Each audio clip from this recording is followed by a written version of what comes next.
Hello and welcome to the MBYogi podcast, where you'll learn to master the business of yoga. MBYogi is a proud part of the Wander Barn Podcast Network, and I'm your host, Amanda Kingsmith.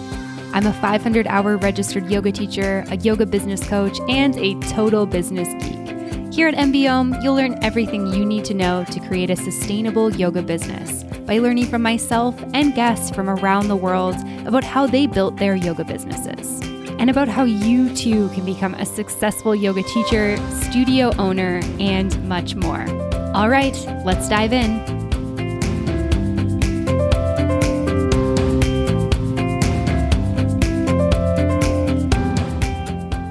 Hello and welcome to another episode of the MBYogi podcast. Thank you so much for joining me today for today's episode of the show. And I just wanted to start out by wishing everyone out there well. I hope that you are staying safe and staying healthy and continuing to find the time and space to hopefully work on your yoga business. I know it's been a really crazy time for many of us, myself included, and I just hope that everyone is staying well out there, staying healthy, staying safe. Today on the podcast, I'm very excited to be rejoined by Amanda McKinney. Amanda is the host of Marketing Yoga with Confidence, an awesome podcast for those of you who are looking to learn more about marketing. I've also had the pleasure of being a guest on the show, so we'll put a link for that in the show notes if you want to check it out. And today on the podcast, Amanda and I are talking about marketing. We're talking about marketing and launch strategies. So now that we're a couple weeks into this crazy online life, and hopefully some of you are getting kind of the hang of teaching online, I wanted to dive into a little bit more of the strategy side of things. So when you decide that you want to teach online or that you want to create an online course or maybe a membership and you're thinking about actually doing the marketing for it, so getting it out in the world so that people can find out about it and then actually doing the promotional phase of it, there are 4 steps plus a pre-step that Amanda's going to walk us through. And I think that this is going to be so helpful to take either your ideas into the creation mode or actually be able to take the products and services that you've created and get them out to more people. So I hope that you really enjoy this episode with Amanda McKinney. And before we get to that, just a quick word from our sponsors.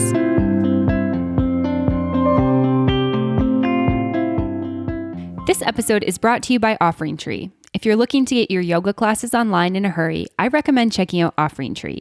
They make it easy to schedule and take payments for online classes with Zoom, Skype, YouTube, and other video conferencing tools. OfferingTree set out to make creating your digital presence fun, easy, and affordable. With one account, you can create a website in minutes with email marketing tools to collect email addresses, allowing you to send newsletters and automated emails to your subscribers. It all works seamlessly together with one account and one subscription. Forget spending all your time and energy just trying to remember what each account does and what your login information is. On top of that, OfferingTree has an embedded scheduling feature, so if you already have a website that you love, you can use it for online payments and scheduling. To learn more about what OfferingTree can do for your digital presence, visit offeringtree.com/MBYogi. OfferingTree has been supporting MBYogi for over a year now, and I not only love the product, but I also love the people. OfferingTree is providing special pricing for MBYogi listeners, so be sure to visit offeringtree.com/MBYogi. That's offeringtree.com/MBYogi to receive the discount.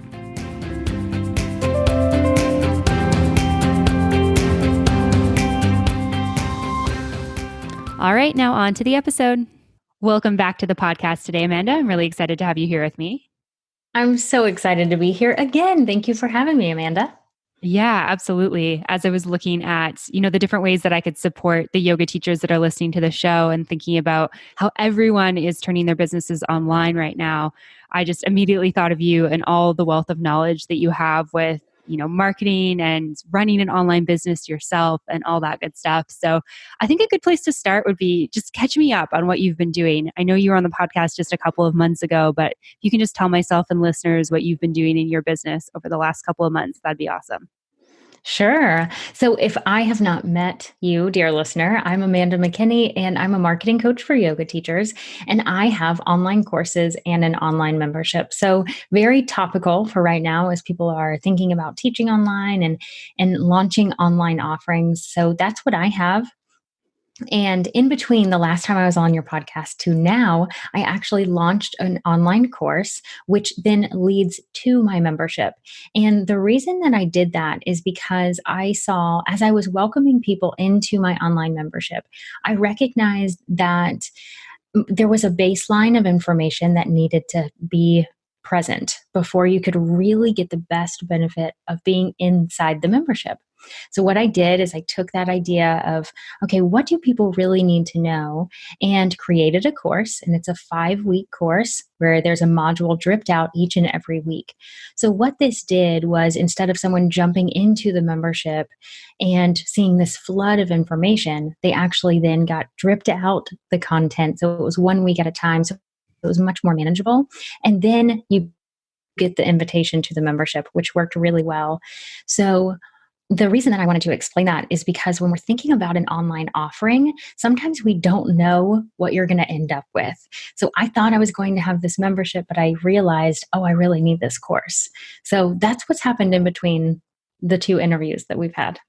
Yeah, I love it. You've been up to so much great stuff. And I think you make a really good point about, sometimes you don't know what things are going to look like. And I think that that's part of the journey of running a business, and particularly running an online business. Sometimes you launch something and, your participants or your students who join your offering will give you feedback on what it is that they love, what it is that they're missing. And I think that as like a course developer, as a teacher, you can really figure out how to fill in those gaps. And I love that you looked at that with your membership and were able to serve your students in a way that feels more comprehensive for them before going into the membership. Right. And it was really, I think so many people will think about being really hesitant to get feedback, but I take it as such a learning opportunity. And once we can shift that lens of not taking it super personally, but actually making it better, was when things really shifted. So for me, I had the membership, and the only reason that I knew what I needed to do was because people were leaving the membership. And when people left, I would say, thank you so much for being in the membership. Can you tell me what I could have done better, what I could have done differently? And over again, I heard, I just didn't dive in with the information. I was overwhelmed with the amount of content, which is such a sweet thing, right? There's so much content, right? That's a great problem to have, but it's still a problem. So then I was able to say, okay, what could I do to help that and to help the next person who joins my membership be more successful? And so then I looked at the course, and now the cool part is we just wrapped up at the time of this recording the 5 weeks of the course. And now I have a flood of emails of feedback from the course. So now I get to do the same thing. So there's probably going to be updates to my course in between now and the next time I open it. Yeah, I love it. That's amazing. And so one of the things that I really want to dive in with you today is how to market our online offerings, because you and I are both seeing this with our students and just people we follow online. Everything is closed right now, and for yoga teachers, it's such a blessing that we can teach online, but it's also, I feel like there's kind of been this like hit the panic button, got to do my offerings online. And one of the things I really want to talk with you about is how we can kind of, now that we've started teaching online and we're getting things going, let's back up a little bit and like actually be strategic with everything that we're doing and that sort of thing. So I'd love to dive in. I know you have a couple different things around marketing online, so I'd love to dive in with that. Yeah, I think it's so important. And, in this really interesting time that we're in our world right now, so much of it is how can I serve my student right now? So strategy kind of goes out the window when you have to make a pivot really quickly. So anyone who did that, like, please don't be upset with yourself. You're doing amazing, and keep going to serve your students. But once you're able to take a breath and really step back and think, well, maybe I'll have this new thing online. That's when you can really have a strategy in place, which is what we're going to talk about today, which is so exciting because that's definitely how I teach, which is, I think it's how anyone teaches, really. If you're a teacher, you think, plan ahead, do these things from a strategy point of view, not a reactionary point of view. But we have to be reactionary sometimes. So I think it's amazing what everyone has done in just trying to move forward. So if you find yourself in that camp, like, I'm just really proud of everyone who's doing the thing and continuing to charge for yoga services, because I am, and you are as well. I know, because we've talked about this on the same side, thinking, not everything needs to be free. You can actually make money teaching online. And so I really think that's important to highlight as well. Yeah, 100%. I'm totally on board with that. And I think that that was one of the things that I got a little bit fired up about. Maybe when did this whole thing happen? Like a week or two ago? It was Right. like a year ago that this started, but it wasn't that long ago. Just, and exactly like you're saying, like it takes a lot to hop in front of the camera and teach essentially, like whether or not you're teaching live or you're recording classes, for a lot of that's technologically challenging. It requires a Yes. different skill set as a teacher. So, you know, I never want to bring people down from that because I fully acknowledge the hard work that goes into that and Mm-hmm. also the stress of having to switch things over so quickly. But I think it's also looking at like 100% we can be charging for our services and 100% we can be providing value even though it's online. Right. It's important. I mean, there's nothing wrong with having some free stuff out there. You and I both create free content all the time. Both have podcasts and we both put things on social media. Like these are marketing tactics of which we provide free content, but we also charge for things. So you need to have that strategy in place for your long-term solution, which is what we can talk about today of thinking ahead and thinking, how can I have revenue streams that are online? If you're a yoga teacher who's like, I kind of like this online teaching thing, hopefully we're not in this crisis mode forever. But if you get the bug of like, oh, I kind of do like teaching online, then you can think ahead and think maybe you do want to create a course or start a membership or something like that. And that's where these steps would come into play. Yeah, absolutely. I love that. And yeah, I think it's like, I have one client that I work with and she's been talking about creating a YouTube channel for, longer than her and I have been working together. And overnight she pretty much did it and she taught herself how to edit videos. And she's like, I guess there's no time like the present. Like I can't teach in Right. studios anymore. And I love it. I commend it so much. But yeah, now that we've got this like kind of we're past the first couple of weeks of this crisis. Hopefully people are settling into a routine. And ideally, like you said, hopefully people are excited about creating courses and programs for their students all over the world going forward after we're out of this and we can be back in studios. So let's dive into that strategy. I know you've got a couple steps. If you could walk me through what those steps are for marketing online programs and courses. Yeah, absolutely. I love a step-by-step list and a plan. And so that is how I teach. So I'm really excited. And the first thing, if you're thinking like, I like this online idea and I want to, create something, course, membership, whatever the case is, YouTube channel, anything, the first thing you would want to do, especially if you're charging for something, is to validate the idea. So if you are thinking about a course or a membership or anything along those lines, you really have to think about your dream student, the person who you want to call into that offering, and it needs to be specific. So many yoga teachers are very nervous to niche down, and I understand completely. It's not like it's only yoga teachers, it's everyone who has ever had a business ever is nervous to niche down because you think, I want to reach everyone, I want to help everyone. But you really have to be specific, and this is super critical online because there's so many people online. So if you try to stand out online with a general vinyasa class, it is not going to happen.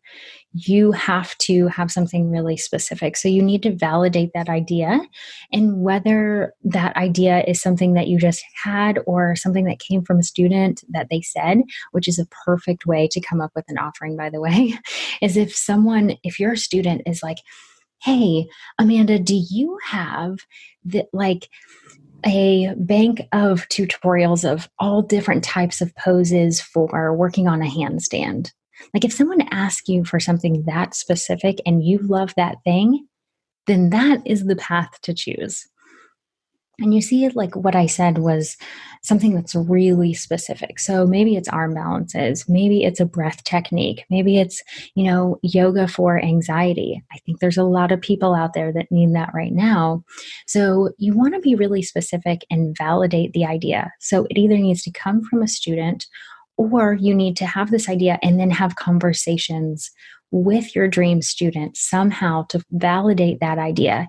And online, that can look like maybe you ask questions in your Facebook group or on your Facebook page, or maybe you look in other Facebook groups. Like, let's say you're trying to work with moms very specifically. Look in some Facebook groups and see what they're asking about. What words are they using, and how could you help them with that very specific pain point that they are experiencing? How can you help them with yoga? And that would be the way to really dive in and validate the idea. Before you do anything else, you have to validate the idea. Yeah, I love that. I think that that's so important. And this was a lesson that I learned early on in my teaching career. I created a course as a new yoga teacher, and I didn't have like an email list. I didn't even really have a big following of students. And I put it out to the world. And then I was like, okay, where are the people who are buying it? And of course, it was like, it was crickets at first. And Right. it was a reminder that, like, oh, right, you can't just put something on the internet and people will magically find it. I mean, of course, there's some people who will find it, especially if it's on a marketplace or something like that. But ideally, you're creating stuff like for your students that they actually need. And I think that now is such a great time to be communicating with our students, talking with them before and after your online classes, if that's what you're doing, emailing them, texting them if you have their phone numbers, reaching out to them via Facebook, like you said, any way that you can be in conversation around how you can support your students, I think is a great way to find out what your students need. Right. And so many people will ask me, like, well, Amanda, what questions should I ask? And I immediately say, like, I could give you a list of questions, but that's really not how to do it. The idea is that you're having a conversation and listening, like actively listening, kind of between the lines. So I know every yoga teacher listens to their students. I've said that phrase a few times, and people will say, Amanda, I do listen to my students.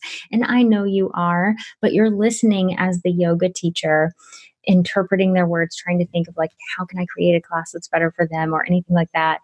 What you need to do is also have the lens of, I'm a business owner and I'm going to have to market something. So I want you to really focus on the words they're using and figuring out, okay, if they're talking about how stressed out they are because everyone is home right now and schedules are really different and all, like these types of little bits of information that we're hearing constantly right now, as a yoga teacher, you can say, okay, schedules are different, so they can't come to the regular scheduled class.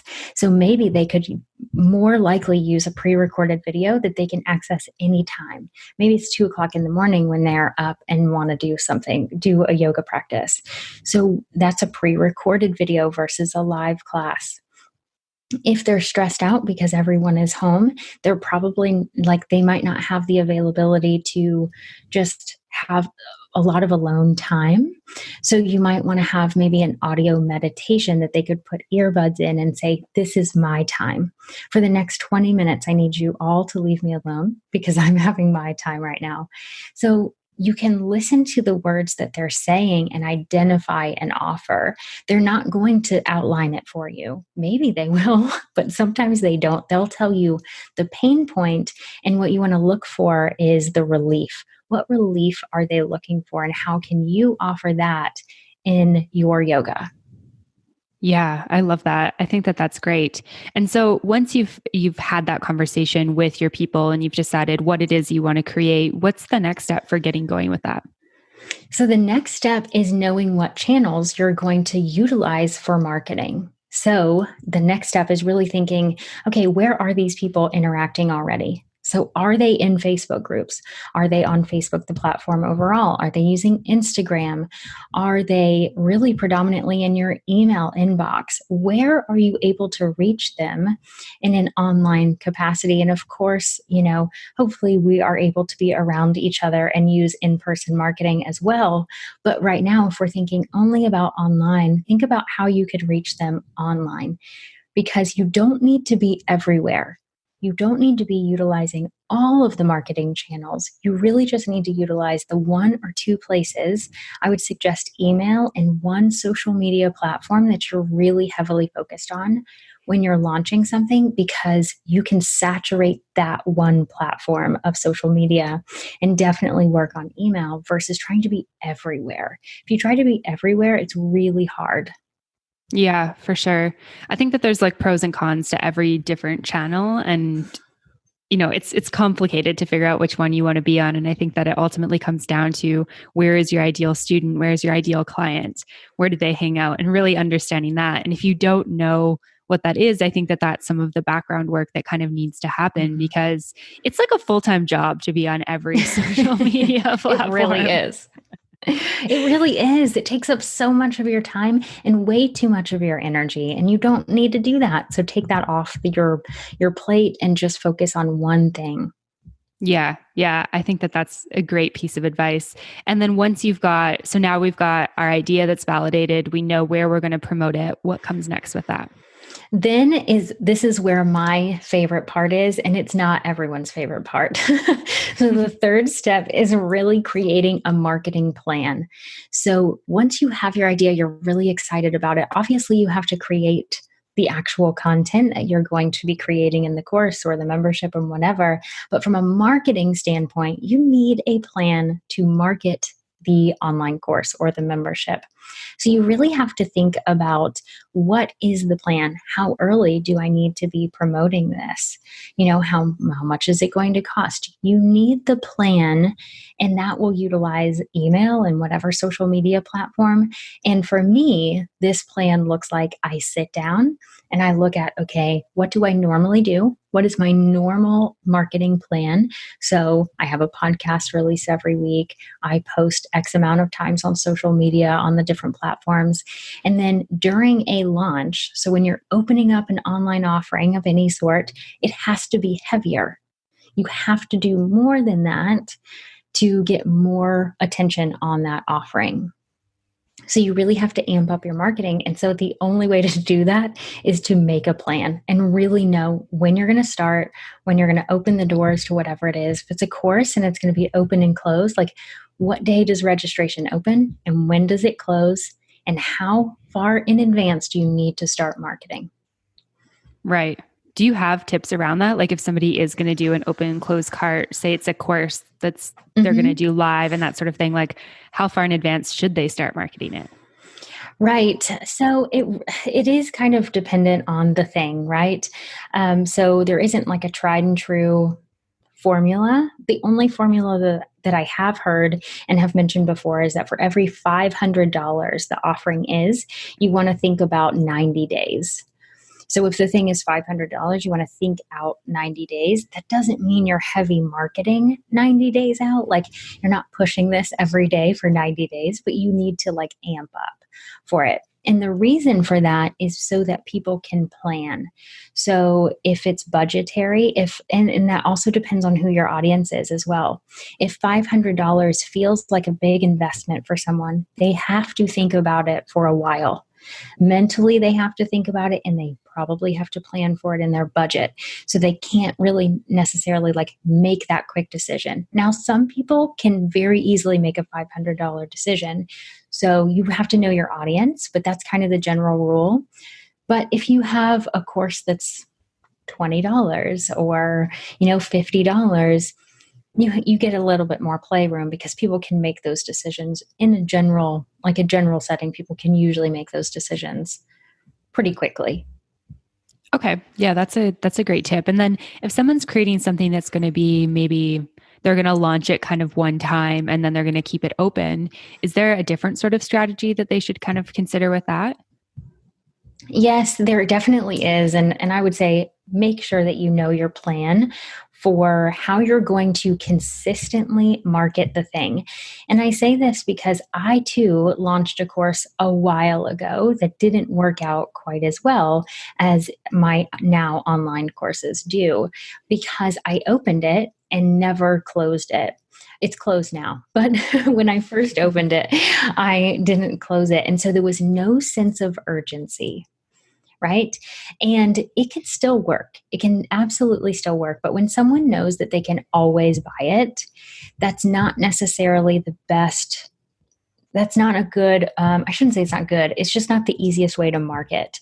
So if something, we know if there's a sale that's ending in 2 days, you have to make a decision if you want that sale, right? Like there's a sense of urgency that happens. So if you want to keep it open, what I would highly suggest is that you look at the year, take a broad view of your year, look back and say, when are the times that I really want to highlight this course? When are the times that I really want to almost like launch it, but it's not a launch, it's just heavier marketing, so that you know a few times a year that you will actually do the marketing, because so many people will just forget about it and not actually market the course that they worked so hard on to provide. And I say this because I did it. I had this course that I worked so hard on and I didn't follow through with the marketing because I didn't have a plan. Yeah, absolutely. I mean, I can relate to that as well. I've 100% made that mistake before, and it kind of feels like I don't know, it just kind of feels like a bit of a bummer when you pour your heart and your soul and your time and your energy, because making a Yeah. course is not easy work. And then you put it out No. there and that's one of the reasons I wanted to have this conversation, because as so many people take their businesses online, I don't want people to feel discouraged by anything they're doing. And I know I Mhm. definitely felt that, what was it, like 5, 6 years ago when I launched that first course, and I just didn't know how to launch properly. I didn't Right. know how to market to my audience because I didn't know who my audience was. And there was so much learning and growth that happened from that. But it's also tough if you're in a place financially where you like need to make money. It's tough when that happens.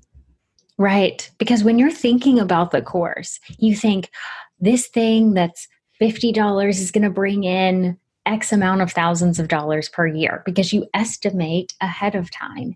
And then your dreams come crashing down because you're not making those sales.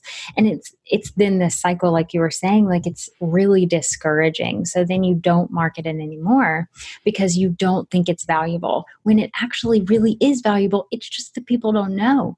People don't know about it because you're not telling them. Like that course that I created a long time ago, it has helped so many people, right? Because I now bundle it in with another course and people can take it. And they tell me all the time how helpful it is. But I wasn't telling anybody. I wasn't telling anyone about it. So it wasn't helping anyone that I wasn't marketing, right? So you really want to do that, but it can really take a toll on your confidence and your mindset, because if you're not seeing the sales come in, you automatically think it's not valuable, but it is. People just don't know about it. Yeah, yeah, absolutely. I 100% agree with that. And I'm curious if the marketing, this part of the plan, looks different for a membership versus a course. Like, are there different things that you do when it comes to your plan with regards to like marketing or launching a course versus launching or marketing a membership? Well, I can speak from my experience right now, and I'll continue to think like in my head about other experiences, but mine is so on the forefront of my mind in that. So now my marketing looks very different from my course to my membership.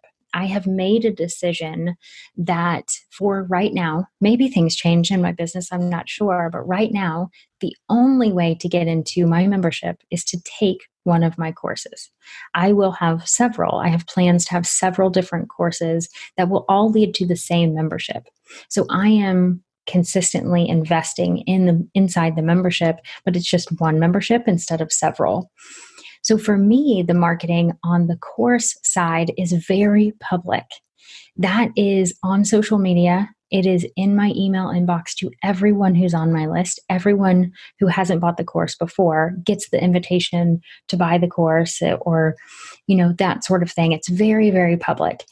Once someone goes through my course, then they get the invitation to the membership, which is so different marketing because they just invested in this course. They have worked with me for several weeks. So that marketing is super private. So I'm not marketing that in a public way right now at all. So it looks really, really different for me and my business, but maybe it would look different. Maybe someone could have a yoga membership that is public, right? And you would market it in a different way because a membership is a monthly fee that comes into play. So you do have to think about it in terms of who is the audience and how can I best serve them and how is it going to be valuable every month instead of a one-time payment. Mm-hmm. Right. And that's something that's really important to consider. How do you make sure that you're going to create value for somebody to pay, whatever your membership fee is, whether or not it's $10 or $100 or somewhere in between, how do you make sure that you can make them feel fulfilled? And something that's stands out to me is something you said earlier on was, people being overwhelmed with content. And I think that that's something that, as content creators, we never really think about giving our audience too much stuff because we're always like value, value, value, value. Right. And it's certainly a good problem to have. But like you said, it is still something that if somebody stops paying because there's too much there, it's definitely something to look at. So finding that balance of like what people can digest every month and what you can create and making sure that it's valuable for your monthly fee. Right. And so much when I think about it from the yoga side of things, it could very well be that it's just monthly content that's not like people don't get access to previous months. They just have access to what's happening that month. So then they're not overwhelmed with 500 yoga videos that they could choose from. They only have what you're doing that particular month. Maybe you've got some live classes and some pre-recorded, maybe some audio meditations, but basically you have this package of something that you could offer each month, but people don't get access to the back stuff, and then it's just cleared out of whatever system you're using, so they wouldn't have that sense of overwhelm and too much content. They would just be paying for every month what they're getting. Gotcha. Yeah, that makes sense. And so the last question I have about this step with creating a plan is if somebody's never created a marketing plan before, if they're kind of like, hey, I lost you at marketing plan, Right. where does somebody even start to begin with that? Like if they've got this course or this product or an idea in their mind, how do you start with that? Right. Oh, this is such a good question. And I'm so glad you asked because I often forget because I've been writing marketing plans for like 10 years now. So that's not something I would think about right away. But oh my gosh, yes, it'll be your first marketing plan. And you're like, I don't know what to do. And so you go to Google, right? And you figure that out. But I would say it can be as simple as this, like outline your marketing channels. So let's pretend I'm just going to put a scenario together so you can picture this in your mind. I would sit down with a piece of paper, Google Doc, however you work best, and say, what are my marketing channels? I know I will use email. I know I will use Facebook. And I know I already use Instagram, right? Like, let's just say, because a lot of people are on those three things. And so you've got those three things. Then I want you to identify how often are you going to email your list? Is it once a month? Is it twice a month? Is it every week? How often are you going to be posting to Facebook? And this is overall, okay? This is your overall marketing plan for the week and the month. So really outlining what that is. And on an ongoing basis, I hope that you have a plan that can keep you consistent with these things. And then during a launch of something, you would just amplify that a little bit and do a little bit more and very specifically more sales related to that thing. And then what you would want to do is make sure that you're outlining this. So if you're going to email every week, right? You're going to post to Facebook twice a week or 3 times a week and Instagram 2 or 3 times a week. Like figure out what that looks like for you and then map it out on a calendar. So is that a spreadsheet? Is that a Google Doc? Is it a paper planner? I don't care what it is. Map it out. And what I would want you to identify is when the thing will be published to your audience. So when is the email going to be sent? When is the social media going to be published on Facebook or Instagram? But the most critical part, please hear me if you're doing anything else, like this is the most critical part. I want you to identify when you will actually create all of that. When will you write the emails? When will you write the social media post? Because if you wait until the day it's supposed to be published, it's usually not going to happen. Yeah. I'm a big fan of that too. And I feel like I learned that like the hard way also. Like when I launched MBOM, I, had my personal Instagram and was posting photos and stuff on there. I also have a travel podcast and was trying to keep content up there. And it's just like, I was realizing that like a whole week could go by in between my podcast episodes.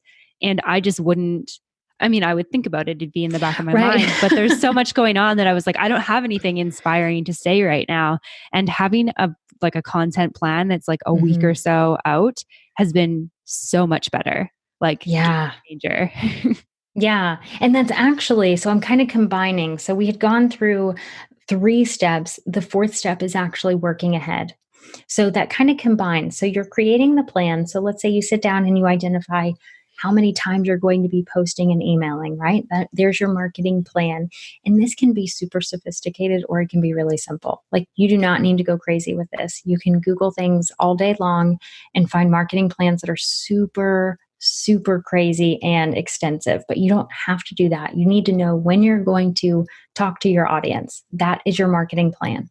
When are you talking to your audience? And then step number 4 is working ahead. So once you know what you're going to say or when you're going to say something to your audience, then you need to work ahead and do as much ahead of time as possible. And this is incredibly important during a launch. So you just mentioned like the ongoing marketing of like marketing your podcast episode. And so everyone listening right now can think about, do you follow Amanda on Instagram or Facebook? Or, have you subscribed to her podcast? Well, if you never subscribed to her podcast, but you saw it with a Facebook post or an Instagram post or something, someone told you about it, like that's the marketing that had to happen to let you know it was there. So the marketing has to happen or people will not listen or read. So that's the important part. And then once you know when that's going to happen, you need to create it. And it's super important during a launch because the best thing that you could do is to do all of the marketing actions before you're actually launching. And the reason that this is important during a launch versus the everyday stuff is because you really want to be present during specifically like an open and close launch. You really want to be present because you're going to be getting a lot of emails. You're going to be getting a lot of messages on social media because you're posting more and you're selling something. People ask questions when you're selling something. They want to know that they've got your attention and you have to be present. You have to be really engaged during that time. You're probably going to go live on Instagram or Facebook more. That energy is so different that I don't want you writing an email when you're in the middle of your launch because your words will come across differently. So I want you to write it a month before and actually have it already ready. Yeah, I love that tip. And I think that that's like, when you think about like marketing and launching a project or a product or a course, I mean, it can seem really overwhelming to do it all. And I think that's why a lot of people sometimes just don't do it. At least, that's sometimes the reason that I don't do things is because I'm overwhelmed. So then I don't know what to do. And I think that all these steps are just helping us be more strategic so that our launch can actually be more fluid and just a little bit more easeful so that you can be, not focusing on writing the copy for your email. Instead, you can focus on answering questions from your students and showing up for them and making sure that you're serving them because you've already done all this stuff on the back end. Right. And I know it can seem really overwhelming, but here's the great news. If you have an online course or a membership that you're only going to open a few times a year, once you've done the first launch, you've done 90% of the work. You've written all the emails that you get to use again. You've written all the social media posts that you get to use again. Now, you might tweak things because every launch is a little bit different and you'll learn things every time you launch it. But after you do the first one, everything gets easier. Like you already have a marketing plan, you already have the emails, you already have the social media posts, and then you're going to have testimonials the next time. So everything gets easier after that first time.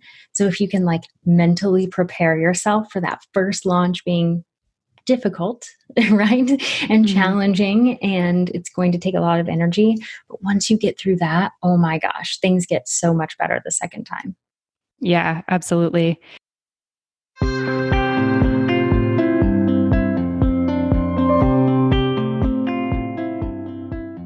This episode is brought to you by BeYogi. If you are in yoga teacher training, a full-time teacher, or a part-time teacher, BeYogi has the best rated yoga liability insurance to keep you covered in the event an injury happens. Plus, they cover live streaming sessions between you and your students, which is very helpful as all of our business needs change over the next few weeks. Go to beyogi.com/mbiome to get an exclusive $20 discount. That's beyogi.com/mbiome. And if you're not in the market for yoga insurance, they publish 2 articles per week about the business of yoga. I'm on their newsletter because of how great the content is, so I definitely recommend you subscribe. If you're a yoga teacher who is uninsured or considering switching providers, I 100% recommend BeYogi. Again, to get the exclusive $20 off MBOM discount, go to beyogi.com/mbiome. Now back to the episode.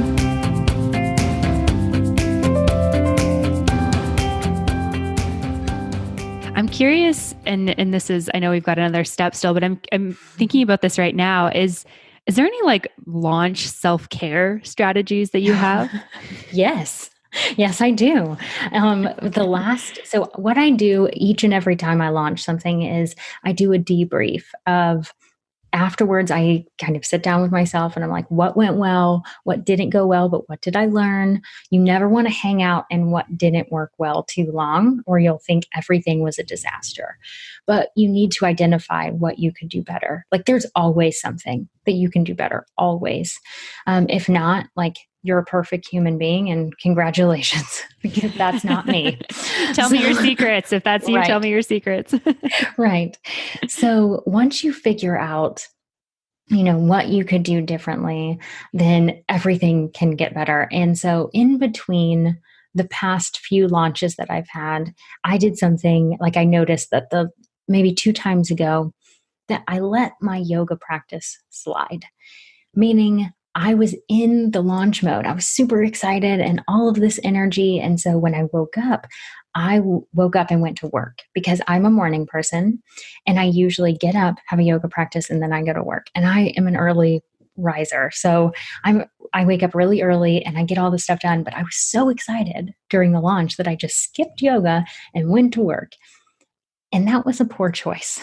That was a really poor choice for me. So the last launch that I did, I made it mandatory for me to practice yoga every day. And some days that was restorative yoga where I didn't do very much movement, but I definitely had a meditation. I had someone else coaching me through something, whether it was an asana practice or a meditation.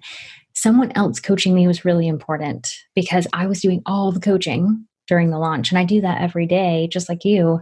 We work and we coach yoga teachers all the time. And so it was really nice for someone else to help me through something. So yoga was really important, which sounds silly, but in the time where you're really busy, like that's the first thing that fell off my list. And I was like, oh, I've got to have that back.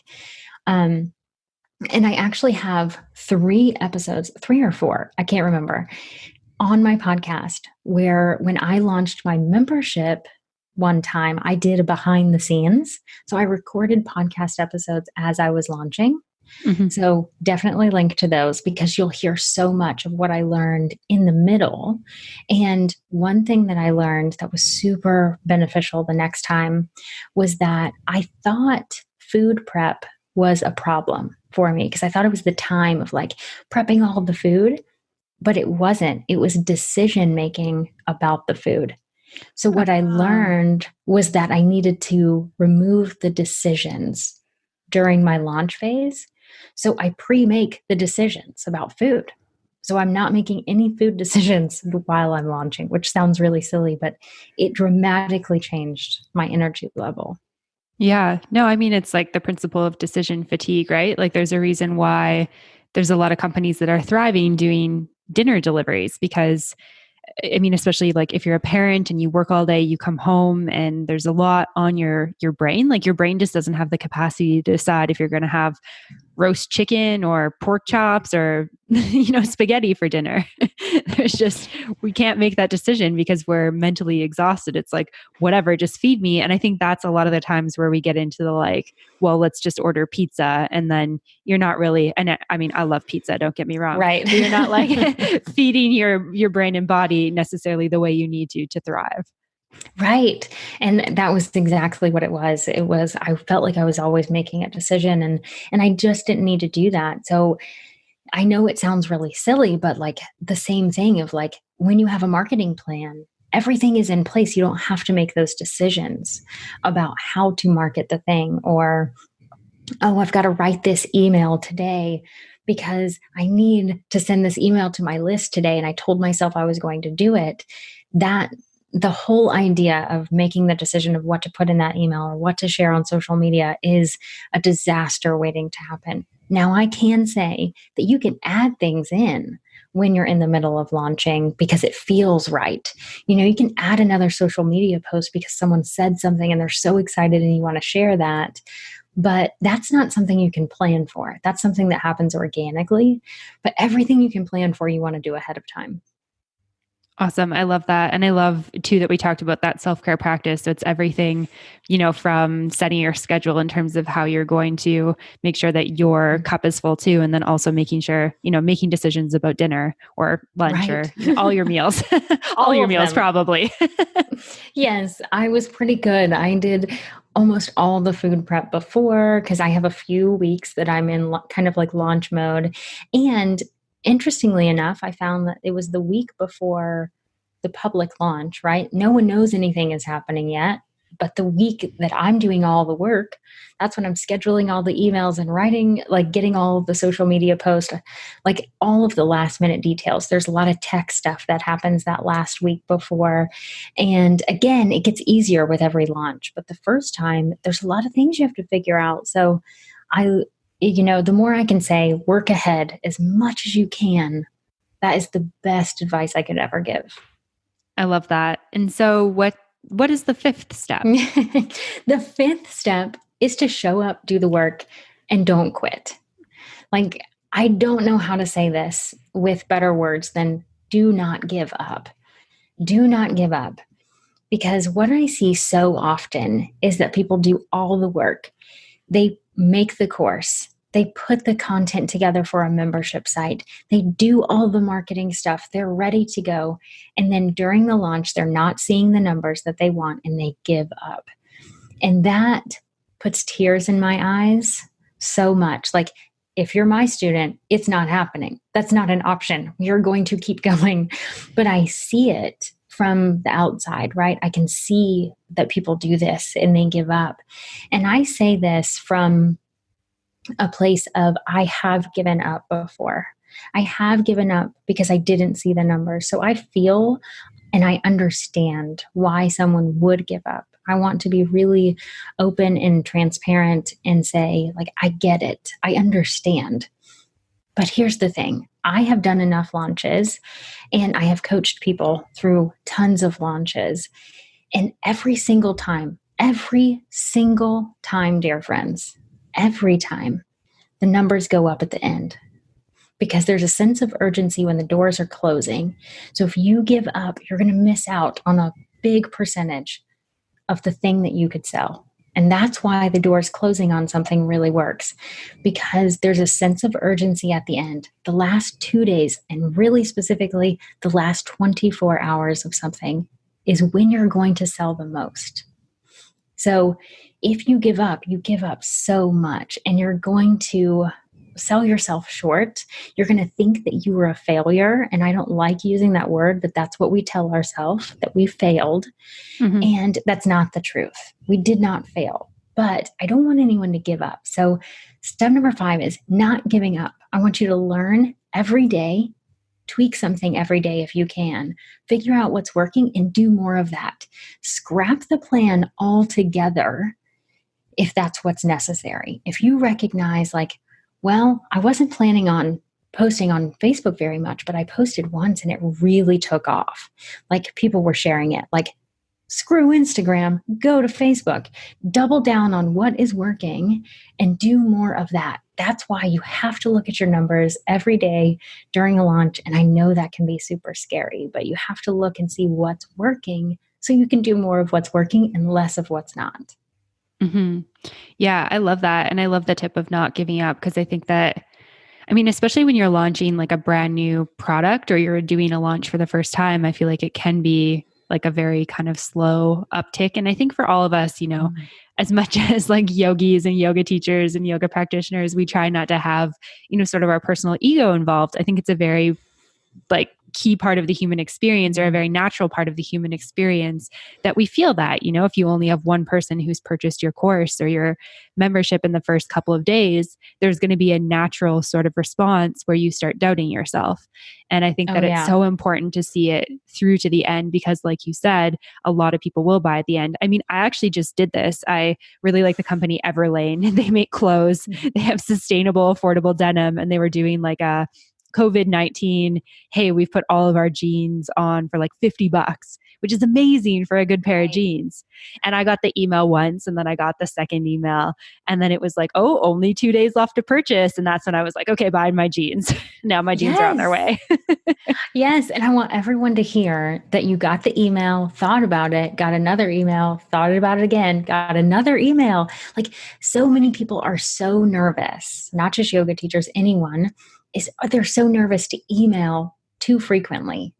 And the thing is we have to have reminders. We are so bombarded with emails and social media that things just don't last very long in our brains. We can have total intention of buying the thing. 100% we're like, I need to buy that thing, but I don't have my credit card sitting with me, right? Like, I don't have my debit card sitting at my computer all the time. It's in another room of my house. So if I get an email, if I see a social media post and I'm like, I want to buy that thing, I have to get up, interrupt what I'm doing, go get the credit card, come back. Not going to happen. What I need is a reminder when my purse is with me. So I need you to keep emailing me and sending me social media reminders. So just like you, like, we need those reminders. So the next time you're thinking like, oh, that's too many times, remember what Amanda just said. She got 4 emails before you bought the pants? Yeah, totally. And I've got a couple since then, because obviously I stayed on their email list. And if I didn't want anything from them, I would just unsubscribe. And that's a reminder too. If somebody is not interested in what you have to say, they'll just unsubscribe. But for me, I definitely when the first email came in, I was intrigued, but I was like you said, not in a moment to go shopping for jeans. And it took like 4 emails before I was like, okay, I only have 2 days to purchase these pants on sale. Like, I need to do this now, or I'm going to forget, and then I'm going to miss it. And if I'd missed that deal, I would have been bummed, because I really genuinely love their denim. So yes. I mean, we are living in this moment where we'll miss a deal on just a dime. My husband came in this morning and was super frustrated because he was watching something that he's ready to buy. He's been researching, and that's the type of person he is. He wants to make sure that he's getting a great deal. And I love that, because we are very financially conscious and we research everything. And so he is researching this, and all of a sudden the deal went away. And he was so mad. He's so mad. And I was like, oh, shoot. Oh, gosh. Like, I feel bad, but he did so well, like with all this research. Well, he happened to come back in, and he said, I just got an email. They put it back on sale. I'm buying it right now. So he was so excited to get that email that said it is available. Like, he was so excited. And had that email not come through, he would have been so bummed still that he didn't get to buy the thing. yeah, I think that's a good reminder to just continue through and know that the people who are interested will buy. And I think there is kind of this everyone's buying habits are really different. And I always think about my own buying habits whenever I think about why aren't people purchasing this thing? And I'm like, just wait, you're that person who watches a couple emails come through before you click purchase on it. I don't know. I would have to dive deep into my own mental state to really understand that. But I think it's probably just, I want to make sure I'm certain that I want it. And once I am, I click buy, and I'm usually in the last 24 to 48 hours of a purchase period to buy something. And also with the cart open, cart close, I feel like I'm a good example of somebody who, if the deal goes on forever, I just may never buy. I know. I'm the same way. I mean, there are certain things, right? We can look at my buying habits for clothes are probably different than a business purchase, right? There's a very different buying habit, but I do the same thing. And I think if there isn't a sense of urgency of I know I can get that in 6 months, I'm probably not going to buy it unless I'm no, I just really want it. It's just something that I've usually been thinking about it for a while. So for me, it takes me a while to really want something and then I'm ready for it, right? Like Mm-hmm. when I'm ready, but it usually takes time. Yeah, absolutely. 100%. So don't give up, guys. If you're launching something, don't get up. Yes. People who Don't are give listening. up. Don't give up. That's the number one thing to remember. It's like there's so much you can do. You can like not do any of the thing. You cannot have a plan or whatever, but if you don't give up, you'll keep showing up. So even Mm-hmm. without a plan, you'd keep showing up. But the next time, please have a plan. Yeah, absolutely. I love that. Are there any other tips that you wanted to give listeners today when it comes to, marketing an online product or service or course or membership or making a marketing plan with this? Yeah, the last thing I would say is you're going to need to start before you're ready. And I you've probably heard that before. I'm not the only person that says that, but you're not going to feel ready. I certainly didn't feel ready to open a membership, and I was blown away. But the thing that's different is like a long time ago when I launched something and it didn't really work out. There's several examples that I could go on about that I didn't do well with was when it was my idea. But when I listened to my audience and they gave me the idea and I opened the thing, I was surprised because I was like, oh my gosh, I listened to them and it worked. I didn't feel ready, but my audience was ready for what I could provide. And it wasn't perfect. It's still not perfect. Trust me, I wish I had everything figured out, but you're never going to feel ready. So if you're waiting to feel ready, you're just not going to. So you have to move. Like, I want you to be smart, make smart business decisions, but you're going to have to jump before you're ready. Mm-hmm. Yeah. Thank you for saying that. I think it's just a good reminder, especially, as a yoga teacher, I think we can all relate to teaching that very first class. Like, I was certainly not ready to teach that first class. It Right. was so awkward. Everything Right. felt awkward and uncomfortable. And I think that just remembering that, like, the only way for us to get more comfortable with something is to Yeah. do it. We have to Hmm. do it to learn from our mistakes. And if we don't do it, we're never going to feel ready. Like, I think there's only so much prep you can really do. And I'm Right. 100% on team, do the work beforehand, have a plan. But then you got to just dive in and then learn from there. Right. You do. And you'll learn so much. Like, there's no way that I could be here saying the things that I'm saying, and I hope it's helped someone, right? But I couldn't have had any of this if I didn't just start 3 years ago. I wouldn't be here helping you today if I didn't just start. And I started rough and I started ugly and I started, like use all the adjectives you can. But I made a conscious decision to learn from every single thing that I did. And now I can help you because that's what I've learned. I learned to food prep before. I learned to write the emails before because I did it all wrong before. Yeah. Yeah, I 100% feel that as well. And amazing. I've loved this conversation. This has been so valuable. So thank you for your time today, Amanda. And if people want to learn more about you and check out everything that you have to offer, where can they go to find that? Yes, you can go to marketingyogawithconfidence.com and it's all right there. So my podcast name is Marketing Yoga with Confidence and I have a Facebook group, but all of my offerings are on that website as well. And so check out the digital course that I have or, and then get the special invitation to the membership, but it's all right there. Amazing. Thank you so much for your time today, Amanda. It's been really wonderful reconnecting with you. Yes, thank you for having me. All right, friends, I hope that you enjoyed that episode of the podcast with Amanda McKinney and that you got a lot of value out of it and that you learned a lot from it. As always, you can find the show notes for this episode at mbmyoga.com.